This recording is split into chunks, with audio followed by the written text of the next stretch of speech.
나는 누구인가로부터 먼저 출발을 해야 될 것 같아요. 뭐 브랜드를 떠나고 뭐 다른 걸 다 떠나서. 그래서 일단 오늘 저하고 뭐 여러분하고 일단은 커뮤니케이션을 하기 위해서 일단은 나라는 사람이 이제 무언가를 여러분한테 소개를 시켜주는 거예요. 저도 여러분하고 똑같이 현장 커트에서 가위를 잡고 일을 했었던 사람이었고, 또 미용실도 운영을 했고, 또 회사도 설립을 해봤고, 그래서 저는 경영자 이전에 나도 리틀조라는 헤어 디자이너였었습니다. 그렇죠? 그럼 도대체 저 사람 그럼 얼마나 일을 했는데? 라고 하면은 거의, 제 이력서는 뭐 볼 필요는 없고, 36년 동안 이 업종에서 이제 일을 해왔습니다. 그러니까 우리나라 미용업계를 어떻게 보면은 지금 미용학과, 뭐 여러분들이 말하는 이발소, 뭐 블루클럽, 뭐 미용대학, 이런 거를 그냥 만드는 사람이라고 생각하시면 오히려 편하실 거예요. 그러니까 여러분들이 이 직종을 하기 위해서, 옛날에는 이 직종은 글쎄요, 그냥 못 배우고, 그러니까 사람 취급을 잘 안 했었습니다. 불과 우리가 이거 시작할 때만 해도, 진짜로. 그러니까 속칭 말해서 또 우스갯소리로 이제 건달들이 이런 미용하는 여자 하나 잡으면 그냥 평생 먹고 산다. 기술직이니까. 자기가 무슨 짓을 해요. 굉장히 천대시했었어요. 저도 이걸 배울 때는 집에서 나가라고 그랬어요. 그리고 저 동생들은 오빠 뭐하냐 그러면 죽었다 그러고. 그 정도였어요, 진짜로. 연배가 조금 있으신 분들은 아마 좀 제 말을 조금 이해를 할 거예요. 그래서 이제 저도 뭐 유학도 갔다 오고, 외국에서 여러분들이 아는 그 미용 대학 컬리지 같은 게 정확하게 수업을 하고, 그리고 한국에 와가지고 헤어쇼도 이런 것도, 외국에서도 헤어쇼도 많이 하고, 실제로 작품도 많이 내고, 이런 기부나 개발도 많이 하고, 이렇게 얘기했습니다. 자, 일단은, 이런 사람이 오늘 여기서 강의를 하는구나. 내가 여기서 오늘 많은 걸 배워야지. 제가 이제 여러분한테 이제 묻고 싶은 거예요. 왜 이 일을 하기 시작했습니까? 무엇을 얻기 위해서? 우리 먼저 젊은 총무한테 왜 이 일을 하게 됐어요? 꾸미는 거. 왜 하셨어요? 자기 솔직한 마음이 있을 거야. 나는 돈 벌기 위해서 사실 저는 사명감 이런 거는 저는 듣고 싶진 않아. 솔직하게 그냥. 사람들 만족시키는 거. 사람 만족시키는 거. 왜요? 여러분, 왜 하셨어요, 우리? 직장에. 그래. 길은 기회가 없었고. 그러니까 가장 중요한 거는, 좋아, 내가 이걸 시작을 했는데, 왜 이를 시작을 했나요? 그걸 제가 물어보고 싶다. 그 다음에 또 질문하는 게 뭐냐면, 과연 당신이 이 일에 대해서 얼마나 많이 알고 있었어요? 어차피 미용이잖아요, 그죠? 그러면 대충 어느 정보를 조금 알아야 된다고 저는 생각을 해요. 아무 부담 없이 그냥 맹목적으로 그냥, 난 좋기 때문에 한다? 그건 아니죠. 왜냐면 이게 내 자업이 되는 거고, 내 비전이 되고, 내 미래가 되기 때문에 최소한 정보는 알아야 될 것 같아요. 어느 정도 정보는 알고 계세요? 우리나라 미용계 개수수, 이발소는 몇 개나 있고, 국민수는 어느 정도나 돼 있고, 자, 그걸 다시 한번 여러분들이 좀 짚고 가야 되지 않나 싶어서 제가 잠깐 설명을 드릴게요. 우리나라 인구수는 5천만입니다. 그죠? 5천만이에요. 여기서 제가 머리를 자를 수 있는 사람이 얼마나 있다고 생각을 하세요? 그러면 그 5천만에서 아동, 가장 어린 애들을 3살, 4살은 만약에 빼고 오라면 한 600만, 700만 정도 될 겁니다. 근데 이 영업 종사자 수는 나 같은 일을 하는 사람들이 몇 명 있을까? 2019년까지 작년까지만 데이터가 거의 63만 명입니다. 내가 63만 명이 한 사람이라는 얘기예요. 자, 여러분들이 63만 명과 같은 직업을 하면서 그 안에서 같은 경쟁을 해야 될 거예요. 그죠? 어쨌든 이거는 어떻게 보면 여러분들 꿈도 있고 하고 싶은 일이지만 이거는 결국은 여러분의 직업이라는 얘기입니다. 그럼 63만 명이 한 사람이 과연 나는 어떤 일을 할 수가 있을까? 우리나라 미용실은 약 11만 개 정도입니다. 그러면 내가 11만 개라는 업소에서 미국은 참 좋게도 일단은 10,000명당 2개의 미용실이 있어요. 그래서 미용실에 가면 다 잘 됩니다. 제가 미국에서도 2년 로스앤젤레스하고 이런 미용실을 제가 차렸었거든요. LA에다가 원셔 스트리트에다가 한국인들하고 같이 인쇄해가지고 했는데, 그게 이제 코리아타운이라고 그러죠. 근데 그 사람들은 그 코리아타운이라 안 그래. 자기는 어떤 이태리 유대인의 타운인데 니네들이 들어가지고 코리아타운 이렇게 얘기를 해요. 속칭 말하는 코리아타운에 가도 굉장히 넉넉하게 그런데 우리나라는 지금 완전 반대입니다. 10,000명당 2개의 미용실 그때도 다 잘 되잖아요. 그죠? 가격도 프라이스도 굉장히 높고. 근데 우리나라는 21.3입니다. 10,000명에. 그러면 도대체 우리가 한 미용실당 고객수가 몇 명이 되냐면 469명이라는 고객 분량이 나와요. 결국 내가 어떤 미용실을 한다. 어느 미용실에 들어간다고 하더라도 그 미용실에서 고객이 만약에 확보를 공산주의처럼 쪼개서 너는 이 정도 가지고 장사를 해. 라고 하는 게 460, 지금 나오는 9명의 고객을 하나씩 다 주면 이게 바이가 되는 거예요. 결국 그 안에서 서로 지지고 뺏고 그냥 손님을 얼마나 끌어다니고 그 안에서 내가 얼마나 잘하냐에 따라서 이게 결국은 가만히 계산해보면 우리나라는 정말 잘못된 구조가 공급은 수요는 한정되어 있는데 공급이 너무 많은 거예요. 그러다 보니까 막 3만 원짜리 나오고 3천 원짜리 카트도 나오고 이게 뒤죽박죽이 되버리고 무한 경쟁 시대가 되버린 거죠. 그래서 우리나라 미용요금이 잘 보면 제가 전 세계를 어딜 가나 다 보면 제일 엉망인 데가 여기 대한민국이에요.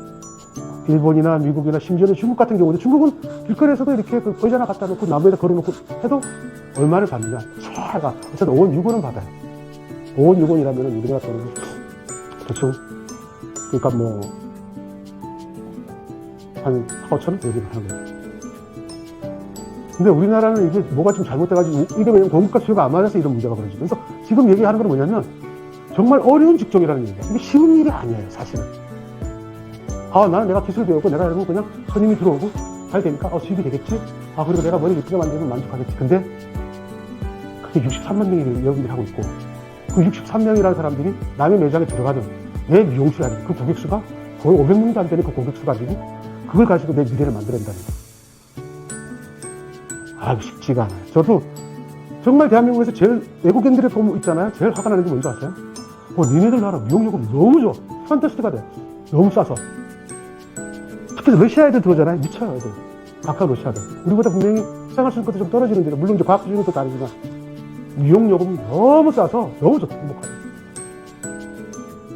빈부격차가 굉장히 심해요. 강남 청담에서, 저도 한때 카트 자를 때 30만원까지 제가 받고 카트를 친 적이 있어요. 30만원. 그거는 제가 일을 안 하겠다는 얘기예요, 그냥. 이제는 이 가위를 넣고 싶다는 얘기죠. 그래도 자른 사람이 있긴 있어요. 근데 지금도 대한민국에서는 그렇게 30만원대 카트 치시는 분들이 있어요. 차은미도 막 지금 37만원을 받는다고 제가 얘기를 들었고. 여러분은 똑같은 사람이에요. 자, 봅시다. 이번에 2026 코로나 해가지고 이번 한 해 폐업이 4,000업소가 폐업을 했습니다. 거의 1년에 생겨나는 미용실과 폐업 수가 거의 똑같아요. 한 10년 동안 이 데이터를 별로 변하지 않았습니다. 4,000개에서 5,000개 왔다 갔다 하고 있어요.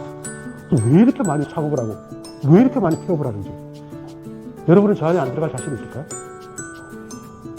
그냥 내가 머리를 자르고 기분이 자고 지금은 레슨하고 약간 학생의 느낌으로 있었지만 실제로 정글에 뛰어나와가지고 이 정글 속에서 여러분들이 살아남아야 되는데 그래서 오늘의 강의는 주로 뭐냐면 정말 여러분들이 어차피 이 일을 시작했다면 성공을 해야 되죠. 내가 자부심을 느끼게 하고 내 미래도 만들어내고 내 가족 그리고 남한테 눈치 보지 않고 내가 얼마든지 할 수 있는 이런 잡을 내가 만들고 싶다는 얘기예요. 해봅시다. 그렇게 어렵진 않아요. 자, 이게 중요한 거죠. 그죠? 얼마나 올 수 있을까? 내가. 굉장히 중요한 얘기입니다. 결국 많은 걸 파헤치고 가면 결국 이 자본주의 사회에서는 결국 부의 가치 축소 때문에 모든 일이 벌어진다고 저는 봐요. 물론 뭐 좋은 말로 봉사 사업도 하는 사람도 있겠죠. 나중에 나이가 들어서 나는 봉사, 저 같은 경우는 이제 배움도 기술이니까 뭐 나중에 노후가 되면 먹고 살기 괜찮아지면 동네 어르신들 머리 그냥 공짜로 잘라주고 해주고 같이 늙어가고 익어가게 되니까. 근데 지금은 여러분 그 단계는 아니잖아요. 내가 이거를 그런 무슨 희생을 하면서 아무 수익도 없이 한다? 그건 아닐 겁니다. 그죠?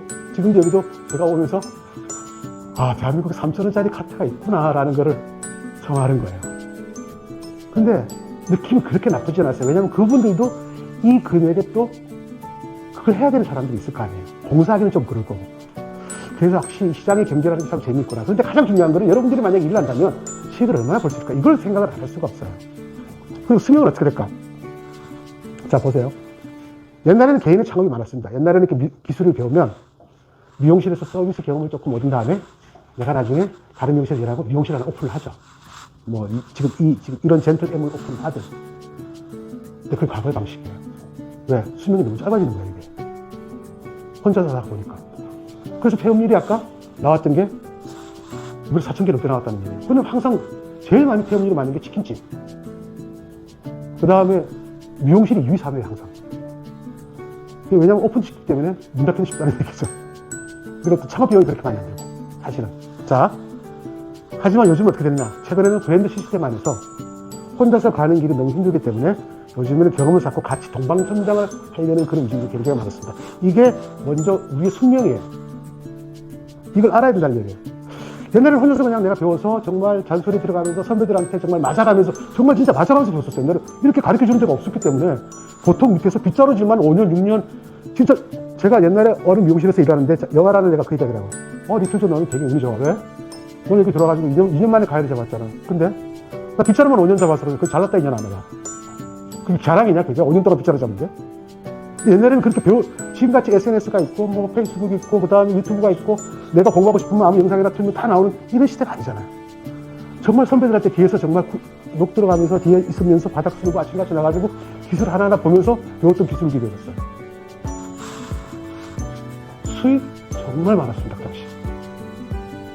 내가 월급이라는 급여보다 지금 인센티브라는 게 있으니까 팁이 더 많았습니다. 팁통을 따로 차고 있을 정도였어요. 진짜. 아예 팁 문화가 그때는 지금 무슨 팁 없습니다. 그죠? 없어요 지금. 자 보세요. 미용실 평균 수명이 미용실 오픈하면 55%가 5년 정도만 장사하다가 문을 닫습니다. 저렇게 짧아? 저렇게 짧은 거는 아까처럼 왜 그런 이유? 공급과 수요가 맞지도 않을 뿐더러 너무 지나친 경쟁이 있고 또 인건비의 상승, 재료의 모든 문제들 어떻게 보면 젠트렘이라는 이런 브랜드는 그렇게 뭐 낙이 많이 들어가지는 않을 것 같아요. 그래서 단순한 이 시장은 참 독특한 것 같아요. 어쨌든 그렇고 일반적으로 그 10년 이상 가는 게 32%예요. 저렇게 여러분들 수명이 굉장히 어떻게 보면 길지가 않아요. 사실은 나이가 들면서 우리 주위에 아마 미용사들이 나이 들면 동네로 사라지거나 중간에서 뭐 반짝 펴다가 사라지는 사람들이 굉장히 많아요. 자, 그리고 프랜차이즈 미용실이 몇 개나 될까? 전체 우리 한국 미용에서 불과 3.7%밖에 안 됩니다. 그리고 얼마나 벌 수 있을까? 2020년 최저 시급을 한번 볼게요. 시간당 8,590원, 내년에 조금 오르죠? 8,720원, 오전 10시 6시 퇴근, 2시간은 점심시간과 휴게 시간 1시간. 근데 원장님들은 손님이 없으면 앉아있으면 쉬는 시간이야. 사실은 그렇다고 나가서 놀고 와 이렇게는 못하잖아요. 그죠? 이렇게 일을 해요. 10시간 정도. 2시간은 물론 휴식 시간이에요. 그래가지고 얼마를 받겠어요? 정말 열심히 그것도 일을 했을 때 170만 원이고 내년 180만 원. 그래서 원장님들은 이걸 기본적으로 깔아주면서 뭘 하냐면 네가 좀 일을 많이 해서 많이 주면 너도 가져가고 나도 가져갈게. 그래서 인센티브라는 게 나온 거예요. 근데 인턴들은 실제로 생산하는 쪽이 아니고 생산을 보조하는 서빙 기교를 하잖아요. 그럴 때는 이 금액을 주겠죠. 그죠? 거기다가 4대 범위의 임금이다가 이렇게 하게 되는 거죠. 그러니까 이 직종이 내가 이걸 왜 기본적으로 알아야 되냐면 내가 기술 직종 이전에 먼저 이 일을 하기 위해서 내가 어떤 사람을 고용한다거나 혹은 내가 최종적으로 내가 저 사람한테 수익을 주기 위해서는 다른 사람들은 미용을 물론 생산을 할 때 이 정도 일을 바닥을 쓸어주고 샴푸를 해주고 단순 노동을 해도 이 정도를 받는구나 10시간 라고 생각하면 본인들의 역산을 하다 보면 나는 얼마나 벌 수 있을까라는 게 나올 거예요. 그죠? 우리가 옛날에 기업에 다닐 때 그 얘기를 해요. 내가 연봉 1억이면 좀 7배수를 벌어줘야 된다고 생각해요. 저도 연봉 1억으로 주식회사 이차르커크라는 브랜드에서 연봉 1억을 넘게 받고 이제 일을 했었잖아요. 한 10년 동안. 그럼 나는 회사에 얼마를 벌어줘야 되냐면 보통 10억 이상을 벌어줘야 돼요. 아니면 그 자리에 제가 사장이나 부사장은 앉을 자격이 없는 거예요. 자리 많은 자리에서 월급, 아니요?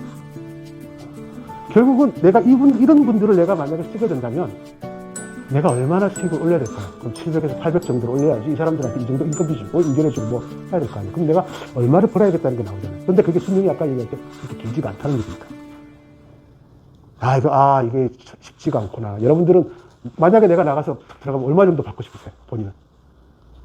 네. 만약에 본인은 나는 처음부터 내가 뭐 다른 미용실 가서 조금 하다 내가 미용실 하면 얼마 정도 벌고 싶으세요? 한 달에? 한 달에 얼마 정도 벌고 싶으세요? 옛날에 저희 20살 때 3만 원 받았어요. 그때 저도 처음에 미용하실 때 저기 얼마 받냐면 저도 6만 원인가 받았어요. 첫 달 월급이 6만 원. 그것도 나중에 나올 때 계란 후라이 2개 밥 위에 얹어주더라고요. 이렇게 밑에 보조 생활하는데. 그때 우리가 인턴 시다라고 했었죠. 그죠? 얼마나 벌고 싶으세요? 6, 700. 이렇게 다 생각하는 거예요.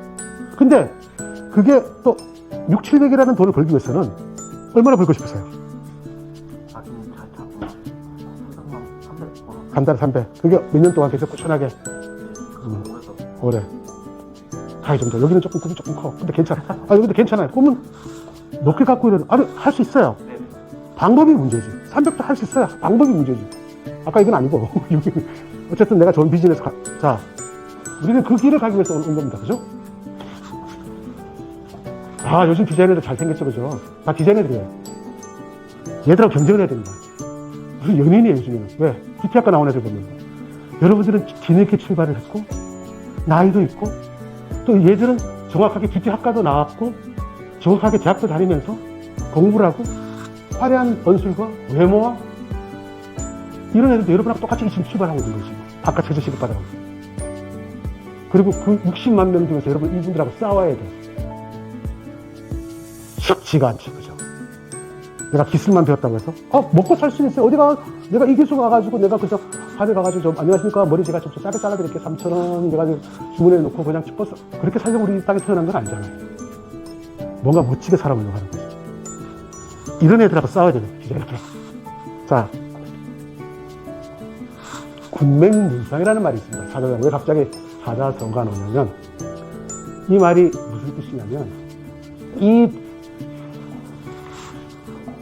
자기가 생각하는 식으로 생각을 한다는 얘기예요. 이 문장은 아마, 이거는 알겠죠, 그죠? 장님이 코끼리 만지면, 어떻게 만져도 다 느낌이 달라. 여기 만지는 사람, 웬 호수가 있어? 여기서, 웬 벽이 있네? 이 미용이라는 직업은 사실은 똑같은데, 여러분의 생각에 따라서 다 다른 거예요. 그러니까 사이즈가 다 다른 거예요. 혹시 여러분들은 앞에 것만 제가 600을 벌기 위해서 나는 벌 수 있어. 이런 것 때문에 혹시 정확한 내 지금 위치와 나를 모르고 있지는 않을까라는 생각을 드는 거예요. 누구나가 뭐 얘기하면 얼마 정도 가요? 요즘에 디자인에서 한 200 받는데, 아까 200, 저도 한 200 받고 싶어요. 그 200이라는 게 쉬운 건 아니거든요, 사실. 근데 본인들은 스푼 안 보고 나만 보는 거예요. 이제는 정말 여러분들이 정확하게 알아야 됩니다. 뭘 해야 될 건지. 그래서 우리가 얘기하는 거예요. 코끼리를 다 만지는 봉사들은 다 느낌이 나요. 그럼 그 코끼리가 얘기해줘. 나에 대해서 조금 더 알아보는 게 어때? 미용이라는 게 그렇게 쉽지가 않아. 넉넉한 일이 아닐까. 이 시간에 지금 남아서 여러분 저하고 유준 시간에 공부하는 거, 이것도 사실은 쉬운 건 아니잖아요. 그래서 나는 여러분들이 이 귀한 시간을 통해서 조금이라도 나아지기를 원하고 있고, 어떻게 보면 우리 선배들이 이미 걸어와서 포항을 드렸던 거를 여러분한테 나눠주고 싶은 거예요. 그 노하우를 알려주고 싶고. 그래서 그렇게 좀 해달라고 제가 부탁하고 싶은 거예요. 여러분 할 수 있습니다. 그렇게 하기 위해서는 여러분이 뭐가 되냐면 바로 내 자신이 브랜드가 되어야죠. 그래서 내가 여러분한테 여러분이 브랜드가 되어라는 거라는 거예요. 성공을 원하니? 브랜드라는 게 뭐 유명한 브랜드 그게 아니에요. 브랜드의 마인드를 가져라는 거예요. 이거는 이해하기 쉽죠, 그죠? 브랜드의 마인드를 가져라. 내가 남한테 대접을 받으면 내 자신이 브랜드가 돼. 나 쉽지 않은 사람이야? 난 넉넉한 여자가 아니야. 나 밥 먹을 거, 오빠 나랑 밥 먹으려면 대충 준비 어떻게 하는지 알겠지? 최소한 허접한 식당에서는 안 가? 그렇구나. 내 가치를 내가 만드는 거야. 여자가 왜 속옷에 신경을 쓰는 거야? 남자가 왜 구두나 시계 같은 데 목숨을 걸어? 차나. 자기 마음에 브랜드가 있는 거예요. 그래서 일단 브랜드의 마인드를 먼저 가져야 된다는 거야. 자, 아는 사람 다 나오죠? 이 계통에서 박준 선배님, 이가자 선배님, 박승철 선배님, 이철, 여기 준호의 강윤선 회장, 제호의 신용진이, 아이디의 이영미, 차홍이, 그리고 박태환이, 현태. 브랜드예요. 얘들이 이미 브랜드가 된 사람들이에요. 여러분하고 똑같이 출발한 애들이에요. 그래서 브랜드가 되는, 그 브랜드가 되려면 도대체 어떻게 해야 돼요? 브랜드가 되기 위해서는 일단 성공을 만약에 부르는 것 생각부터 바꿔야 해요. 여기서 영상 하나 잠깐 보고 하겠습니다.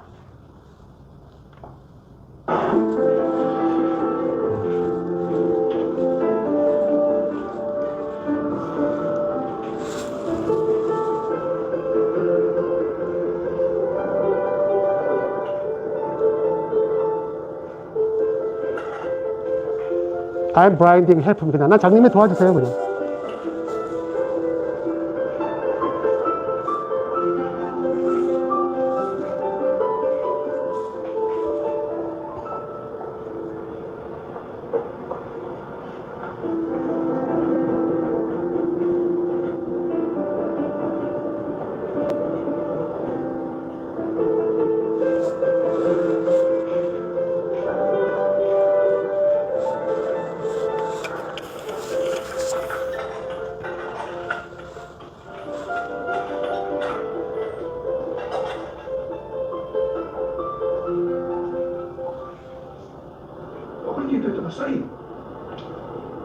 same, but different words.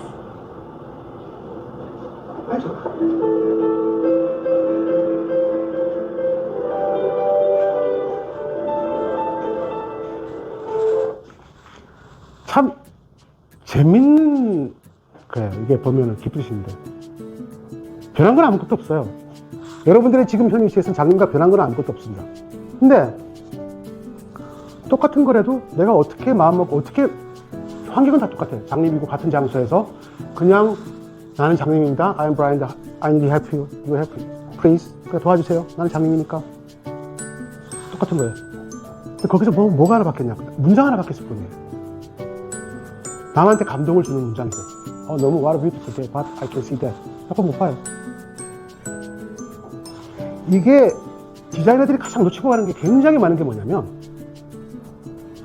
어차피 고객과 1대1에 만나는 비즈니스에서 내가 브랜드가 되지가 않으면 그 가치가 없다는 얘기입니다. 이 사람은 3,000원 주고 누구 자르는 사람? 아니, 나는 이 사람이 3,000원 주고 3만 원 주고 난 이 사람한테 와서 잘라야 돼. 그 이유가 분명히 있을 거예요.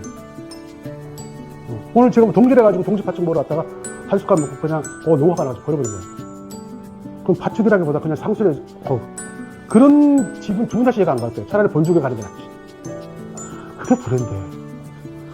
여러분들이 이런 마인드, 똑같은 지금 이 상황이 내가 마인드 몇 가지만 바뀌어지면 그 수익이 장님이 원래 그냥 내가 있는 자리에서 조금 다른 거 아무것도 없잖아요. 그죠? 누가 옆에 잠깐 도와준 거예요.